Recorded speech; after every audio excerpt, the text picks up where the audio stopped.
আসসালামু আলাইকুম। আজকে একটু সবসময় হচ্ছে যে তো ভালো ভিডিও দেই। মানে যে সবসময় পাখি সুন্দর পাখিগুলা দেখেন। তো আজকে একটু দেখবেন হচ্ছে যে আমার পাখিগুলার আর মানে আমার কি করছে ঘরের। তো এগুলো করছে সব হচ্ছে কুকুরে। তো আমার গ্রামের সাইডে যেহেতু আমার ফার্মটা আর মূলত এটা হচ্ছে আমার পাখির কলোনি। এখানে হচ্ছে যে আমি পাখিগুলা পুষি। তো হচ্ছে যে আমার সাইডে ছিল খরগোশের যে ঘরটা আপনারা অনেক ভিডিওতে হয়তোবা দেখছেন। তো সেইখানে হচ্ছে খরগোশ ছিল না ১ টা ২ টা ৩ টা। আর বাচ্চা দিছিল ওরা নতুন একদমই হচ্ছে ছোট, ছোট বাচ্চা।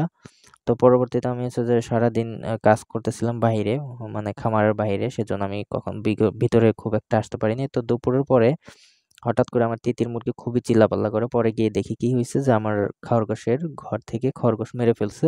আর একটা খরগোশ বাইরে বের হয়ে ঘুরতেছে। না ২ টা খরগোশকে তখনই মেরে ফেলছে দুপুরে। তো যাই হোক সেটা হচ্ছে যে মারা যাওয়ার পরে তিতির ওইখানে গেছে। তিতির ভয় পেয়ে আরকি চিল্লাইছে। তখন আমি গিয়ে দেখি সব অলরেডি মারা শেষ। তো তিতিরের ওইখানে গেছে। তো আমরা দৌড়ায় দিছি।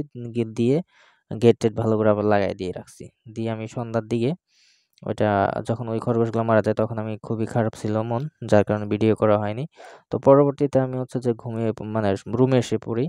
রুমে এসে ঠিক ৮ টার দিকে আমার একটা বাজরিগার পাখি আছে।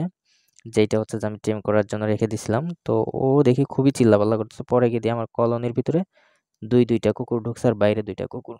তো তারা মানে মানে মানে যে বাকি দুপুরবেলায় যেটা মেরে গেছিল খরগোশ ওটারই যে পেয়ারটা ছিল বা মা খরগোশটা ছিল, আমি পাখির কলোনির ভিতরে রাখছিলাম। তো ওরা নেট ভেঙে ঢুকছে। নেট ছিঁড়ে মানে যে ঢুকছে, ঢুকে খরগোশটারে মারছে। আমার ওইখানে ৪ টা কিং কোয়েল ছিল সেগুলা মারছে।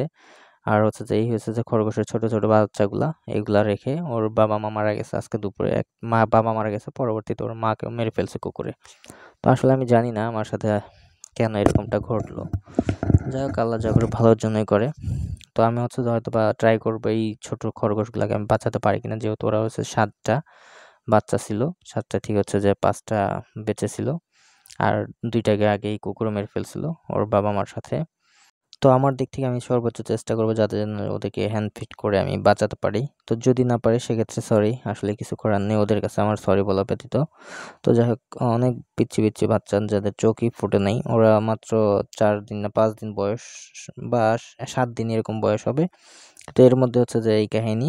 তো যাই হোক আমি জানি না কুকুরগুলা কেন আমার সাথে এরকমটা ঘটাইলো আজকে। তো যাই হোক আল্লাহ যা করে ভালোর জন্যই করে আলহামদুলিল্লাহ। আমি যদি ওদেরকে বাঁচাতে পারি পরবর্তীতে ভিডিওতে দেখাবো আপনাদেরকে।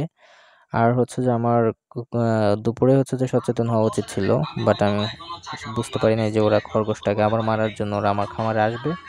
আর আমি সন্ধ্যার বেলায় খামারে না থাকার কারণে এরকমটা হয়েছে। তো সবাই সাবধান কুকুর থেকে খরগোশকে আলাদা রাখবেন।